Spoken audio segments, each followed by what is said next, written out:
Good morning. Good morning, those of you joining us virtually.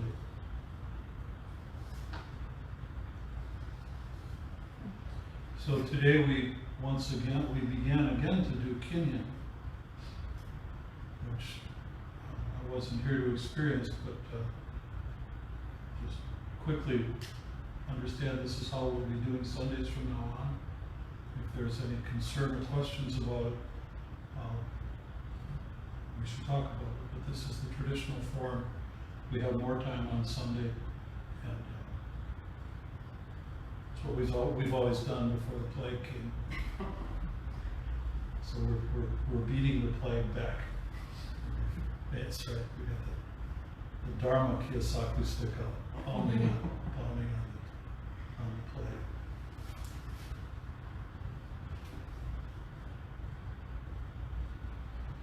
And it takes a little longer then. We'll want to cheat ourselves on more sitting time, and also want to respect that people have their ordinary lives and things to do.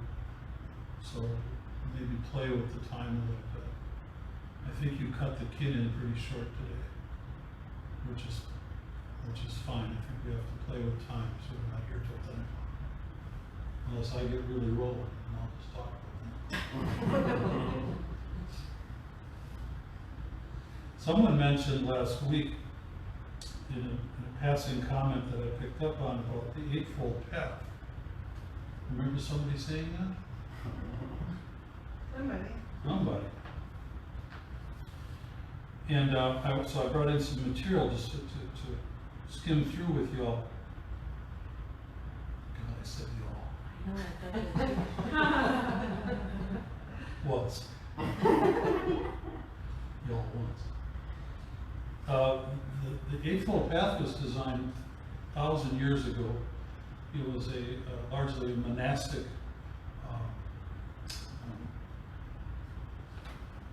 idea. It was a quick and clean way to teach people some of the core ideas and behaviors of the Buddha Dharma.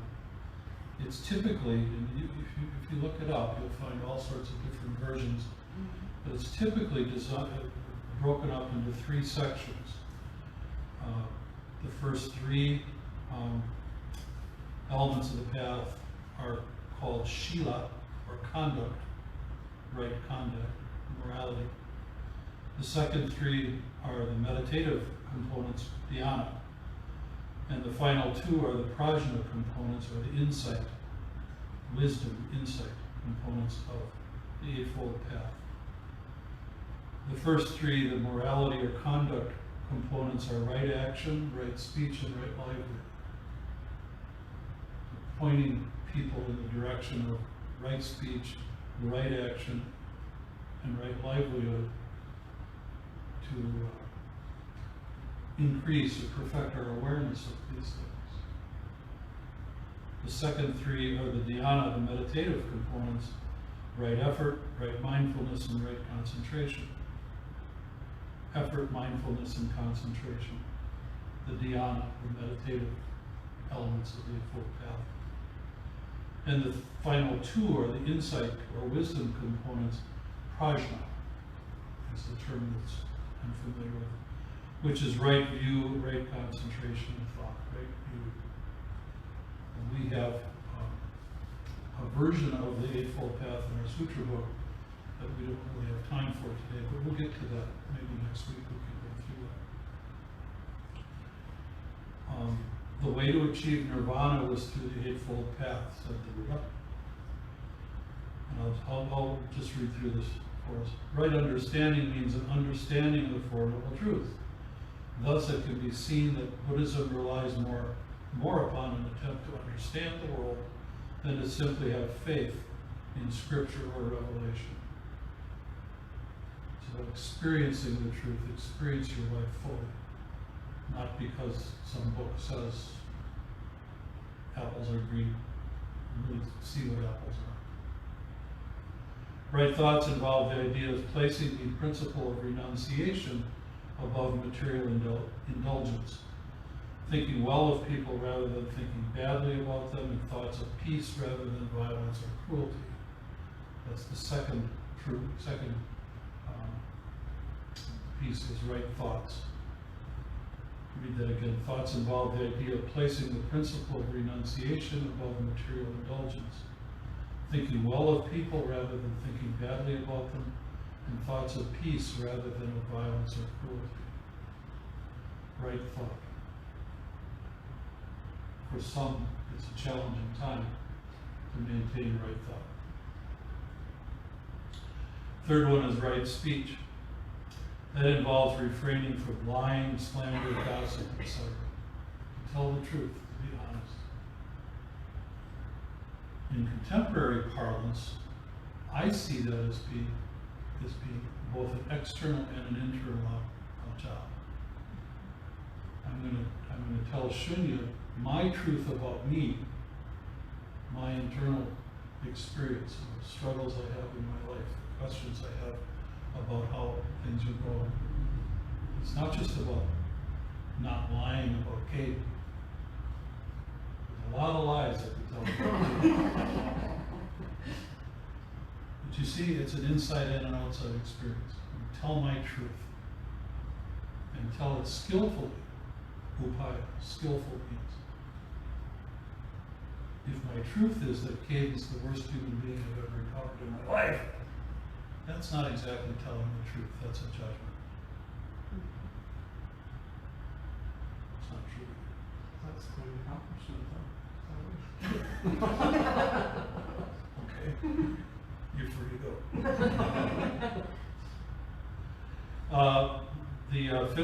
The fourth component, right action, is about refraining from stealing, killing, attacking others, etc. That's sort of obvious what's that saying. Right action. I'm not going to steal your car, even if you leave the keys in. Even if I got to get somewhere, I don't have a car, I'm not going to steal your car. Or your husband, or your wife, or your boombox. I don't have boomboxes anymore. Any of that. All your stuff. Or your 8-track player. Because stealing from other people and speaking ill of other people affects all of us. The interdependency and interconnectedness of all of us means that when I tell Kathy something untrue about you, I've changed the whole dynamic of this room and her view of you. Even if she doesn't know you. That's Kathy. It's all about telling the truth and being skillful. Right livelihood, about avoiding certain occupations which may not cause one to be directly involved in transgression against some aspect of the path, but which would implicate someone indirectly in such transgressions. Relevant occupations include trade in weapons, slavery, alcohol, drugs, etc. In some of the other versions of this, they talk about not being involved in butchering animals for food. Things like that. Right livelihood. I think it's got to be very difficult to live the Buddha Dharma if you're selling machine guns to rebels in Peru. Pretty inconsistent with the general view of the Dharma. Number 6, right effort is all about attitude, trying to eliminate any evil which has already developed, trying to prevent evil that might develop, trying to maintain any good which has already developed, and trying to promote any good which might yet develop. The basic idea is to keep you pointed in the right direction by focusing upon the principles of fostering good and opposing evil, regardless of what form they may take. That's a mouthful. I think that's pointing to the idea of mindfulness, of awareness. Am I fostering healthy things for me, in my view of the world? Am I fostering healthy attitudes toward other people, or am I not? And if I'm not, having the awareness to dig down inside and see what's driving that. what's behind that. Yeah. Right mindfulness is a principle of staying aware to what we're doing all the time. By staying mindful of body, feelings, and mind, it's easier to keep doing what is right and avoid doing what is wrong. I used the phrase earlier, the word earlier, upaya. Skillful means really paying attention. What was my motivation there? Why did I do that? Look at the mess I made. Or this is wonderful. How did I get here? I must have made a good choice. This is wonderful. Look what I did. This is terrific. Staying aware of what you're doing at all times. And finally, right meditation is about training the mind to improve both mental and spiritual discipline. Only by attaining an ability to focus on a single object can a person also attain sufficient calm and peace necessary for enlightenment. I'll read that again. Right meditation is about training the mind to improve both mental and spiritual discipline. Only by attaining an ability to focus on a single object can a person also attain sufficient calm and peace necessary for enlightenment. So in the Japanese form that we follow here, term is shikantaza, just sitting. Back straight, eyes open, gaze at the floor and watch the breath. That's the object. When will I wake up? Shut up. How long do I have to do this? Be quiet. When are they going to ring the bell? All those interesting distractions. Everyone here has felt those things. I'm sure. Not me.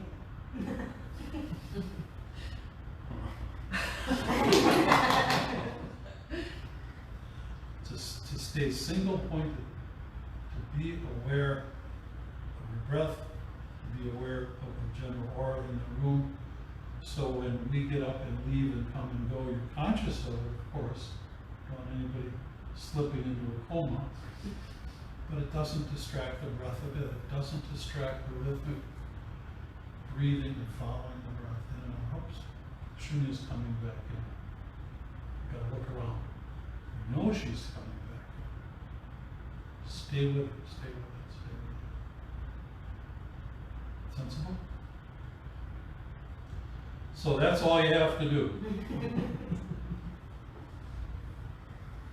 And of course, there have been many, many, many, many books and commentaries written on the Eightfold Path. Get on the Google and look and read. It's all different versions of it. As I said, there's a version in our book called the 5 Training Elements. It's a distillation of Eightfold Path, modern distillation.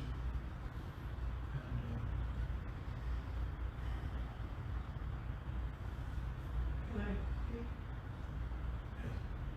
I went on the hollowbones.org and I found out that Mundo Zen is what you're talking about as a modern, modified version of Zen. I don't know. I'm just sharing that I know that.Maybe if you don't, then I don't. I think it's probably more correct to say it's a part of Hollowbones Zen, which is Rinzai. It's a technology that's been developed within the Hollowbones Rinzai school. A very effective technology. Some people in this room are really trained very well at doing Mondo. Mondo is a process that you can take somebody through. Takes a little time depending on the circumstances. It's a technology that's been designed to help people reach a deeper state of an awareness of themselves, of the self. We both are facilitators. The emptiness, not the self. There is no self. What am I talking about? It's a concept. So it is, Mondo was developed by the abbot who founded the Hollowbones Order. And it took many, many years for it to reach its Very foreign. Is he in Holland or that, Is he who?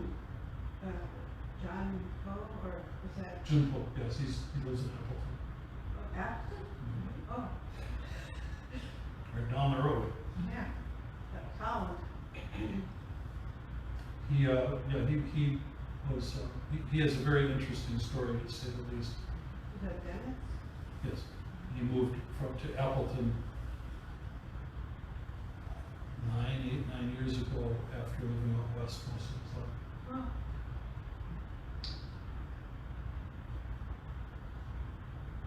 So do you connect ever, or? Sure. You can go to Asanga if you want. You could sit with Zen River, which is in Appleton if you choose. Yeah. Have Asanga. Don't look for him there. He won't be. I'm just saying about his until the Sangha will be nice. He hasn't been feeling well lately. So. If we have Rohatsu this year, for you, we've reduced it from 7 days to 5 days. Okay. And there's a good chance he'll be there for at least part of it. All right, So I have a public service announcement. good news. Yeah. Next Sunday, I would like to invite everyone to my home for coffee in the garden. So if you could make it, that'd be lovely. We'll leave here and go to my house, and if you need an address, I'll give that to you. So, okay. And it's also, I created an event, but some of you are not my Facebook friends. What can I say? But I think we can get it out on the our page as well. So Can next. I become your friend? I would like to, yes, but I just want you to know, so everyone's welcome, so please come. Are you close by? Yes, I'm just on the east side of Green Bay, Oh. across the river. Oh, Green River. not walking. Not I walk here, so, Oh, but you can always get a ride, we're very easy, we'll take care of you. okay, I'm gonna be back here. Not to worry. She has a fabulous yard. I'm excited. Magnificent My cat. flowers. Worked very hard at it. Getting good Hard work. results. Join